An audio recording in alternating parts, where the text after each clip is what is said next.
L'histoire a commencé en 2017 quand l'Université de Sfax, l'Université de Cadiz ont lancé le projet Genre, Technologie et Innovation sociale avec le financement de l'Agence andalouse de la coopération internationale.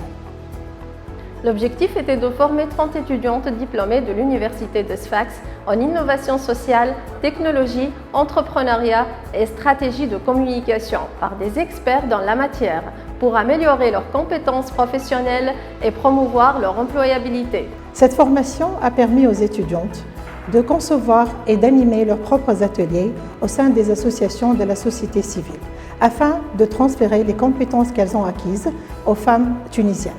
Cette formation a aussi permis aux étudiantes d'améliorer leurs compétences professionnelles, enrichir leur CV et pour certaines de décrocher un emploi.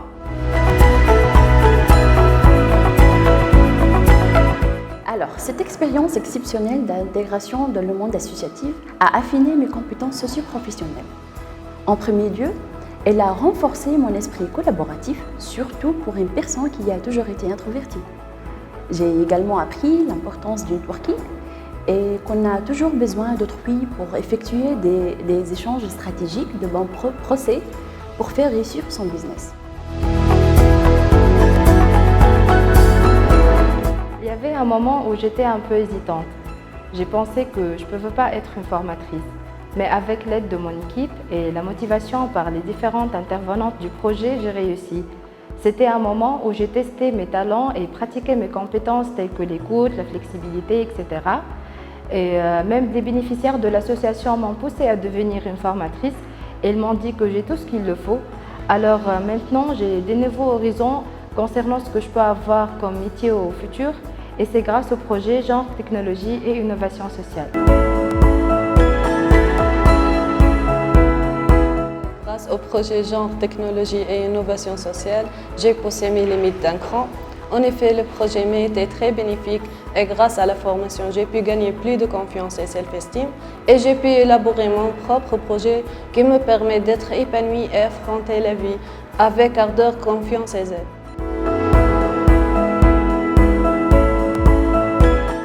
Absolument. Grâce à cette formation, elles auront l'opportunité d'acquérir de nouvelles connaissances qu'on retrouve rarement dans les cursus universitaires, notamment en ce qui concerne l'intelligence émotionnelle et le travail sur l'identité numérique. Il serait de même possible d'enrichir son expérience de partage et d'échanges culturels, quel que soit avec les enseignants formateurs, avec les membres de l'équipe ou encore avec les membres des associations. Et puis et surtout, en fin de parcours, elles auront une nouvelle fonction, de quoi enrichir leur CV grâce aux certificats qu'elles vont obtenir. Pour élargir cette belle expérience, le projet Erasmus+, INSAFEMMES, Innovation sociale et technologie pour une meilleure employabilité des femmes tunisiennes, a été lancé en 2020 pour faire bénéficier plus d'étudiantes dans des universités tunisiennes, transférer les bonnes pratiques par les universités européennes et faire participer les acteurs sociaux. L'objectif d'INSAFEMMES, c'est de renforcer les capacités des femmes tunisiennes et de promouvoir leur employabilité en leur donnant des connaissances sur les techniques d'information, de communication, développement local et innovation sociale. Après 9 séminaires de formation par des experts européens, les étudiantes seront appelées à animer leurs propres ateliers au sein des associations de la société civile. À la fin du projet, elles obtiendront le titre d'agent de dynamisation locale, gestion de technologie et innovation sociale. Pour plus d'informations sur le projet, l'appel à candidature et les critères de sélection, visitez notre site web, notre page Facebook ou le site de votre université. Actons tous pour une meilleure employabilité de la femme tunisienne.